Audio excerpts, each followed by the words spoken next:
Well everyone, we've reached the 250th episode of Ancient DOS Games, and instead of looking at a specific game today, we're going to be taking a look at a rather infamous tool used in making them, known simply as Game Maker. Although to allay confusion with other programs of the same name, it's often referred to nowadays as RSD Game Maker, after the name of the company which made it. Now, we need to get two very important points out of the way right now before we can really dive into this thing. Firstly, Game Maker was revolutionary when it came out, as extremely few tools existed by that point which allowed for the easy creation of games, and the ones which did exist pretty much confined you to just one kind of game. But despite that, Game Maker is extremely glitchy and extremely limited in terms of what's possible with it. Combined with a high price tag, limited distribution, and highly restrictive licensing requirements, once better options came along, this thing was just rapidly forgotten about. Not everyone's forgotten though. In fact, the only reason I know about it is thanks to finding it many years ago in that Softkey 2000 hit games collection we've been going through over on Shovelware Diggers. It was one of the many illegally distributed programs in that collection, and back in the mid-90s when I got those discs, I was already doing stuff with ZZT and thought it'd be really cool to be able to easily make games with graphics instead of just text characters. But ultimately, without proper documentation, it was extremely difficult to do much of anything with Game Maker, given its incredibly unusual mechanics and nomenclature. So I ended up sticking with ZZT at the time. Well, until I discovered Megazooks in the late 90s, of course. Nowadays, Game Maker is served up under an open source license, and many of the games made for it have been archived and are also downloadable. And it's actually quite the collection of software when you do see it. But it still pales in comparison to how much attention ZZT and Megazooks snapped up.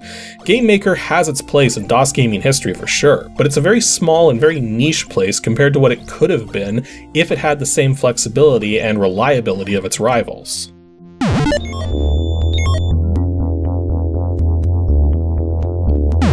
Game Maker was originally developed and released by Recreational Software Designs in 1991. RSD being a family company comprised primarily of Gregory Andrew Stone and his father George Oliver Stone, although other members of the family contributed to the project as well. And as is plainly clear, this was intended as game creation software, or a game creation system, with the last version released, version 3.0 CD-ROM, being in 1994. It supports VGA 320x200 256 color graphics, and while the original versions only supported PC speaker sound effects, later versions added support for Sound Blaster sounds and music, through the use of Creative Labs CMF and VOC files. As for its current release date, it was made freeware and open source back in 2014, and the best place I can recommend to not only download Game Maker itself, but a plethora of games made with it, would be the Game Maker Archive, found at www.adrac.com/GameMaker. Physical copies do exist, but are ultra rare to put it mildly. I found none for sale in my searches, and came across very little in the way of box shots and manual shots, though that same Game Maker Archive site also has a downloadable scanned copy of the entire manual, which I highly recommend you grab if you intend to do much of anything with this program.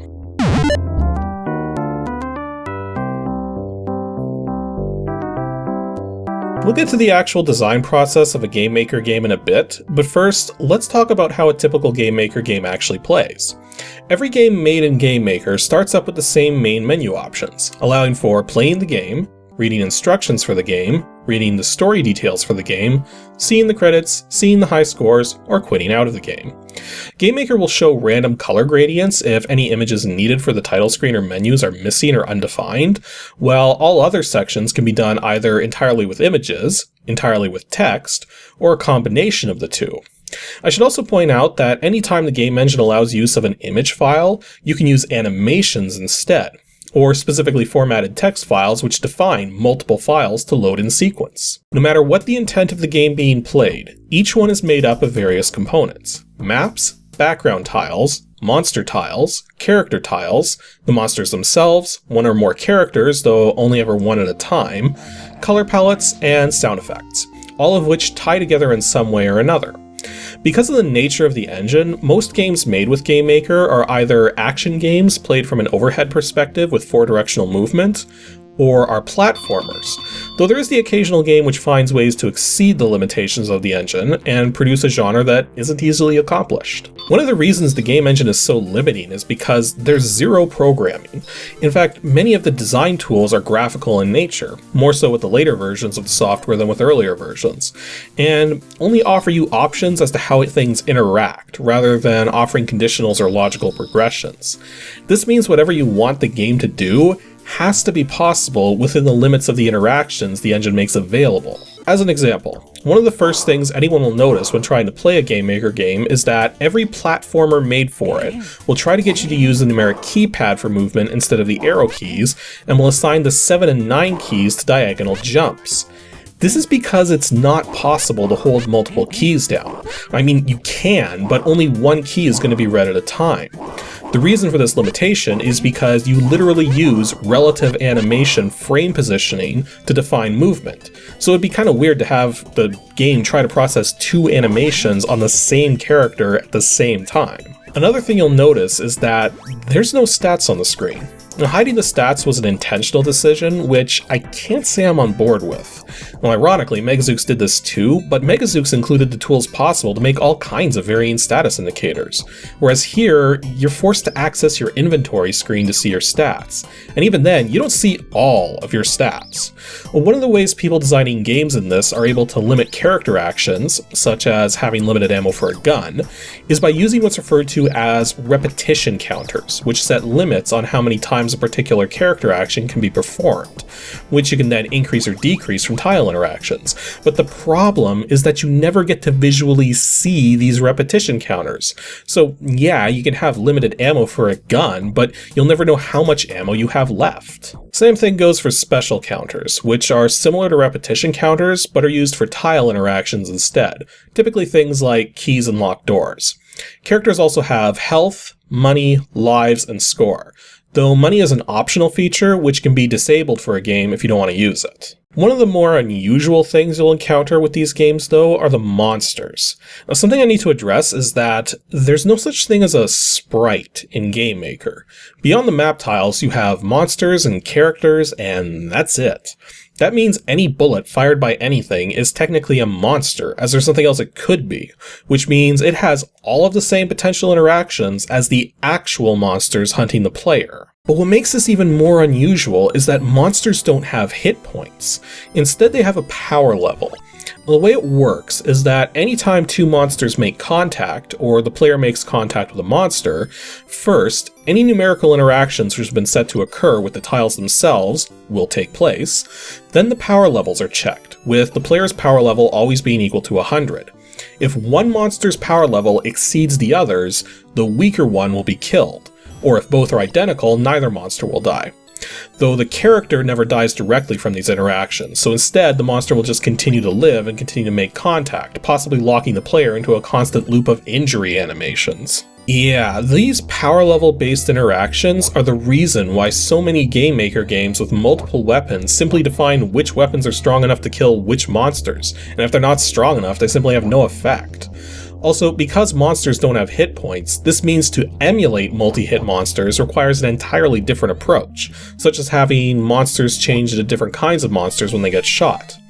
Other tricks are also necessary to avoid locking the player into hit loops, such as giving monsters lower power levels so that they can only hurt the player once and then die, kind of like being stung by a bee, or by having the monster's animation loop between various frames where only a few of those frames, or just one of them, actually have hit point reductions attached to the tiles. That way the monster's not going to trigger a character's injury animation unless they actually do reduce the character's hit points. On the plus side, the nature of GameMaker makes it possible to save and load games at any point in time.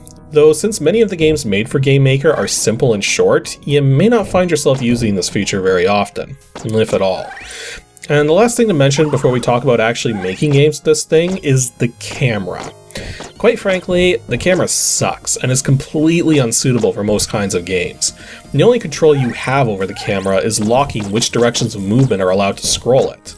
It otherwise does a terrible job of showing you what's in front of you, and while I understand some of the reasoning for how it works, that kind of reasoning only works with smaller tile sizes. Now, everything feels too cramped given the large tile sizes and stingy camera. Being able to keep the camera centered on certain axes would have made so many games so much more playable. Though again, because of how characters animate and move, it probably would have been tricky to code properly, to say the least.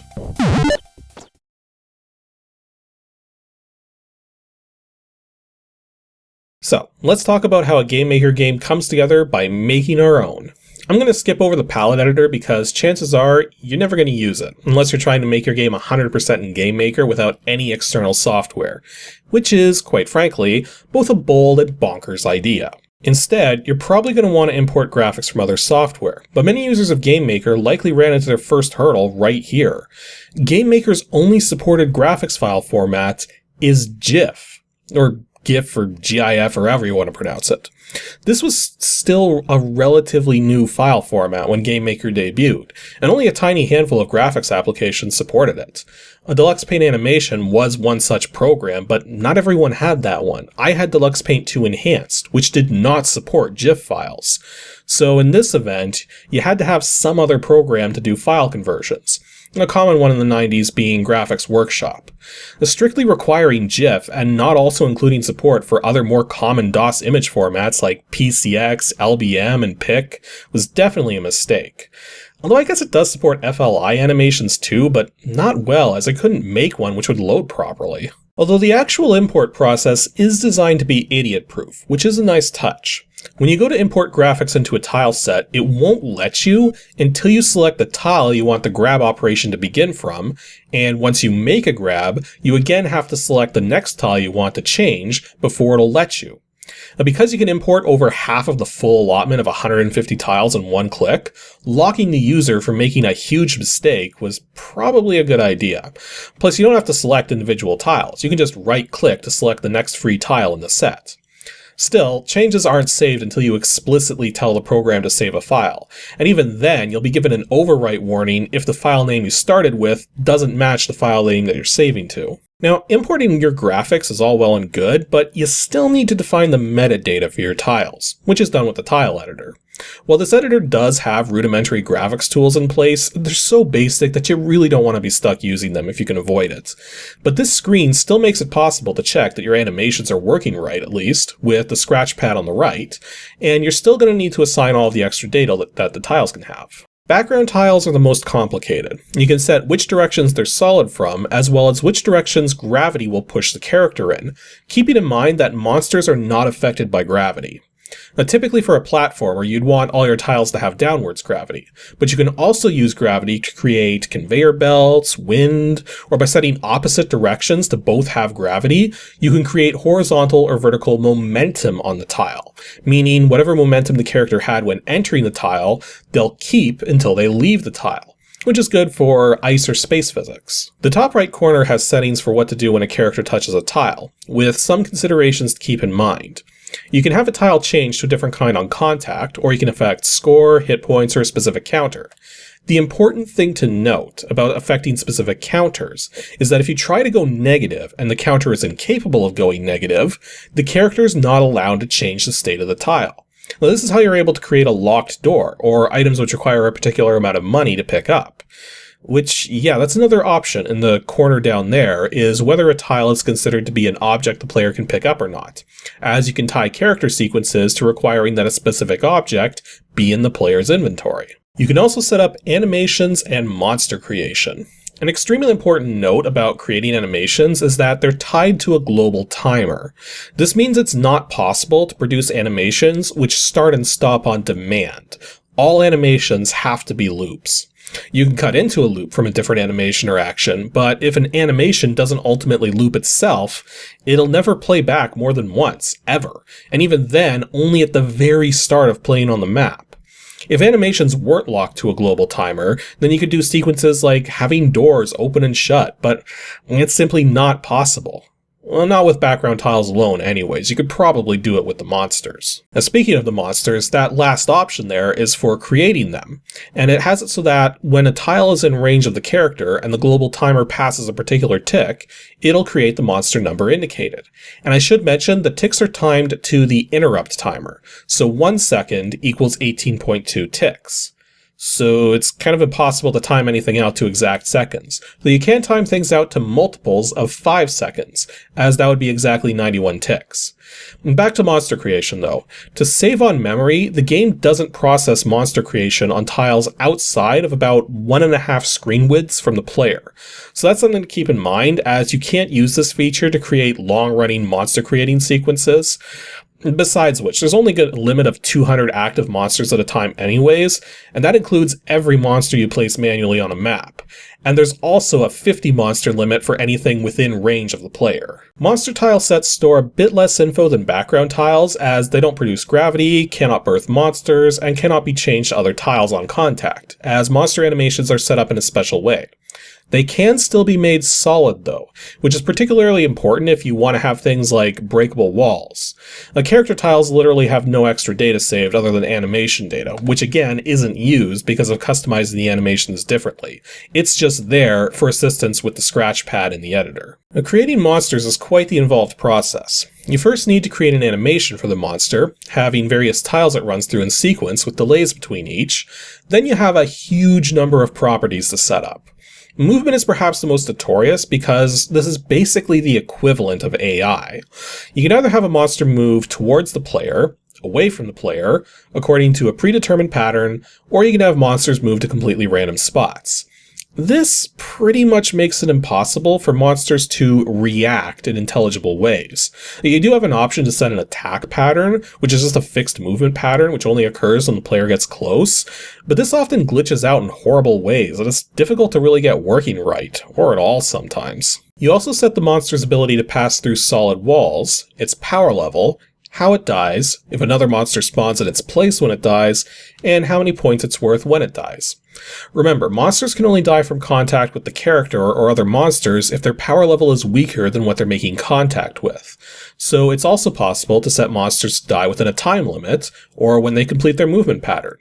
Or never, but you have to be careful you don't accidentally flood the map with that one. Again, when it comes to the monsters themselves, there's no such thing as hit points, no separation of them from things like bullets, no way to have a monster fire bullets, and no direct means to spawn multiple monsters at a time. Though there are clever hacks you can do to get around that last one, depending on the nature of the game you're making. Either way, this all greatly hinders the versatility of what monsters can do. Yeah, there's a lot of options you can adjust, but many important features just aren't here. And having monsters affected by gravity, having hit points, having proper separations between different kinds of game elements, all of those would have made the monsters more flexible. Although, just like with every other facet of this game engine, there are some special considerations you can take advantage of. For instance, if you set a monster to move away from the character, then fire the monster from your character, it'll always move away based on the last direction the character moved in. Plus, the monster tile will be rotated so that it faces the proper direction. Though, just remember that everything you want to fire in this manner should be drawn facing east by default. Creating characters is a much more involved process. You can set up default values like hit points, lives, and money, but you also need to define sequences. And there's a total of 18 sequences, 3 defaults used for idle, death, and injury, then 15 others which can be fully customized and tied into specific keyboard keys and joystick combinations.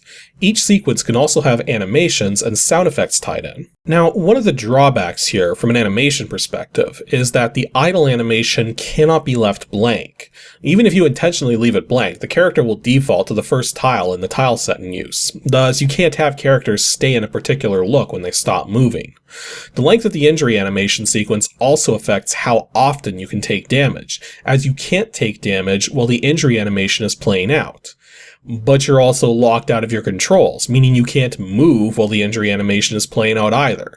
That's why getting stun locked is so incredibly easy if you don't design your monsters around this potential. As for all the custom sequences, remember that wherever the animation ends in terms of player movement will be how far the player moves from using that sequence. You can also define monsters to fire from the player, and you can also set usage limits in terms of tying the sequence to having a particular background tile in your inventory, or having the repetition counter for that sequence above 0.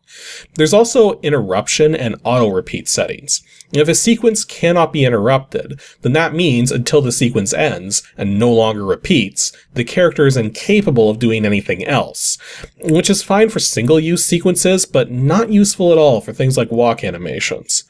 auto repeat allows a sequence to be performed again immediately after it finishes, and is what allows for walk cycles or rapid fire.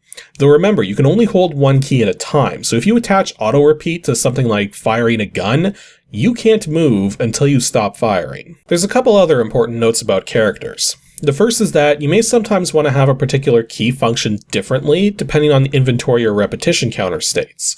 The way it works when a key is defined multiple times is whichever sequence is able to be performed first is the one which gets performed. Thus, you can use this to have the character move or shoot differently depending on their inventory. Another thing I noticed, which wasn't mentioned in the manual, is that even though you can set a game up to have multiple characters, whichever character is loaded first sets the default values to be used for the entire game regardless of which character is currently active. Thus, if you want different default values depending on different characters, it's unfortunately not possible, so you'll need to work around that. Maps are, of course, where all the action happens. The maps are 100 by 100 tiles big, with each tile being 20 by 20 pixels big, and the maps themselves wrap around, thus you never have to worry about where you start your map.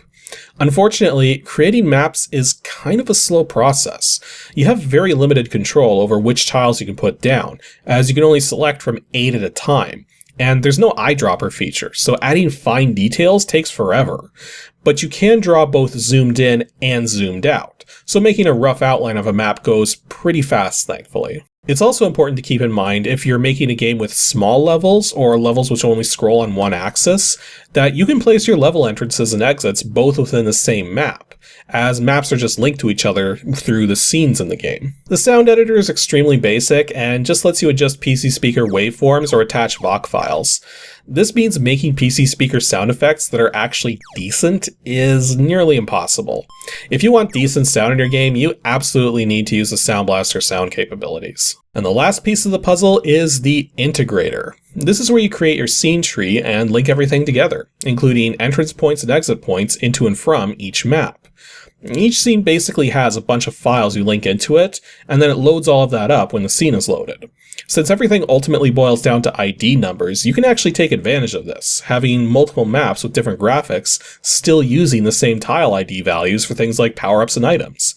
In fact, for any items a character is expected to pick up and keep throughout the course of the game, you kinda have to do it that way. But when all is said and done, you should end up with a fully completed game.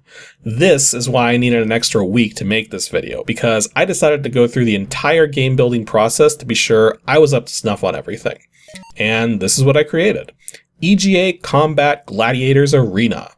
It's an overhead shooter with 4 levels to clear, each getting progressively more difficult and introducing new enemies every step of the way. I was butting up against GameMaker's limitations the whole way though, and probably spent just as much time making the game as I did compensating for when something I wanted to do wasn't possible. Thankfully, one thing I did want to do to exceed GameMaker's limitations was selectable ships, each with different stats, and that was indeed a feature I was able to pull off. When you start the game, you can choose between 3 different ships.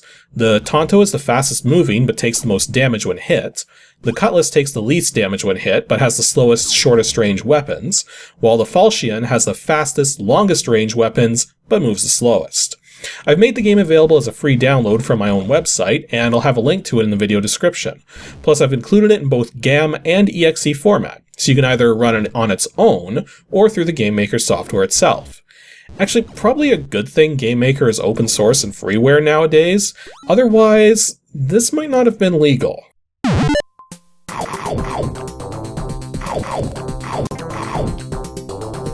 So I could go into details about how the GameMaker engine has issues with managing monsters, or glitches out animations, or can't handle multiple keys being pressed, but quite frankly, it's just a whole ton of minor things all culminating together to make for a very quirky and glitchy experience, so I'd really just be nitpicking like a madman.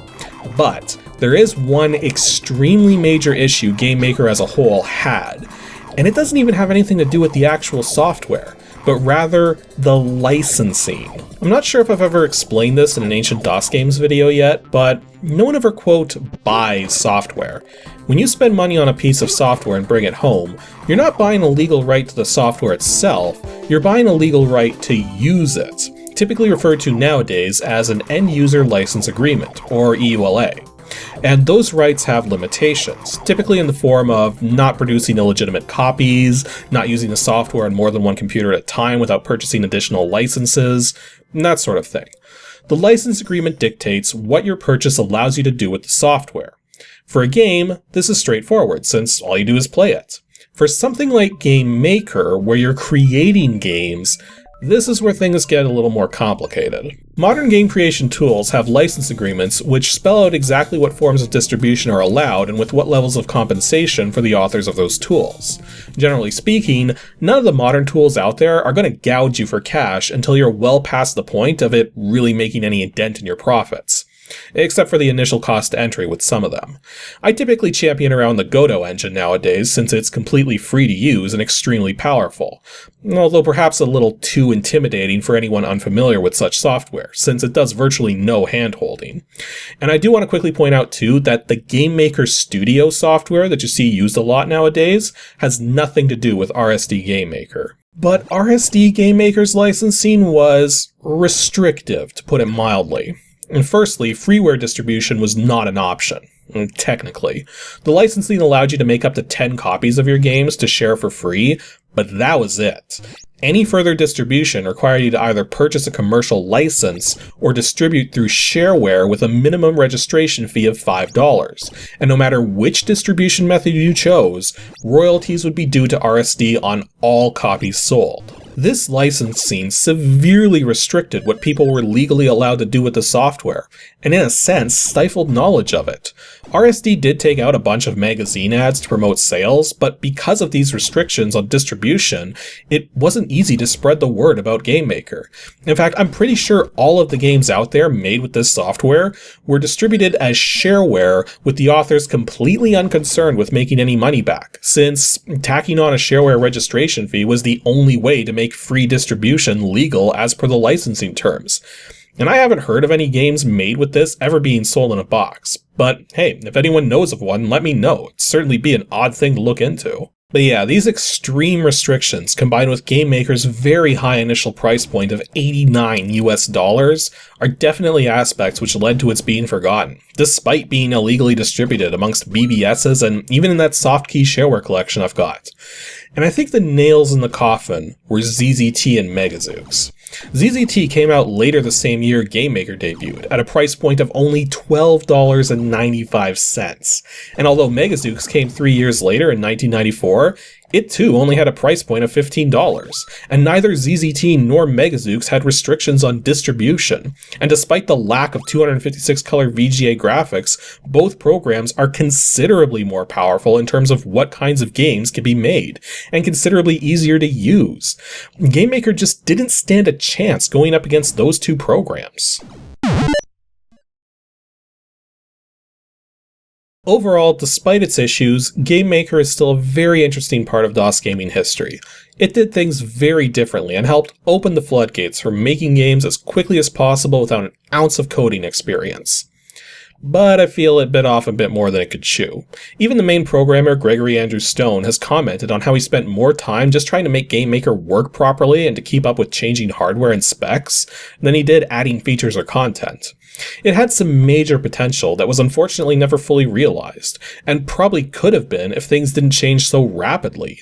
Game Maker may have been first to the party, but ZZT and Megazooks ultimately won out for being simpler, cheaper, less restrictive, easier to use, and more powerful. But it should be noted that interest never died out completely. There are people out there who still, to this day, challenge themselves to push the limits of what Game Maker can do. I've been showing a few examples from one such person so far, but take a look at this one. We actually have a puzzle game where you have to properly input the answers to various riddles. If that's not pushing the limits of what Game Maker can do, I don't know what is. Thankfully, Game Maker and any software made with Game Maker is very easy to get running in DOSBox. All you do is set cycles to max and you should be good to go. For as glitchy as Game Maker games can be, its timing routines are flawless. Anywho, that's all for the Season 5 finale of Ancient DOS Games. A huge thanks goes out to all of you who've been watching the show and supporting me either through spreading the word on social media, or more directly through Patreon pledges or livestream donations. Next Saturday is a filler video so that I can finally reveal the changes coming next year for Season 6 of ADG. And there's some very important changes coming, which I'm really hoping go over well, so make absolutely sure to stay tuned to see what I've got in store.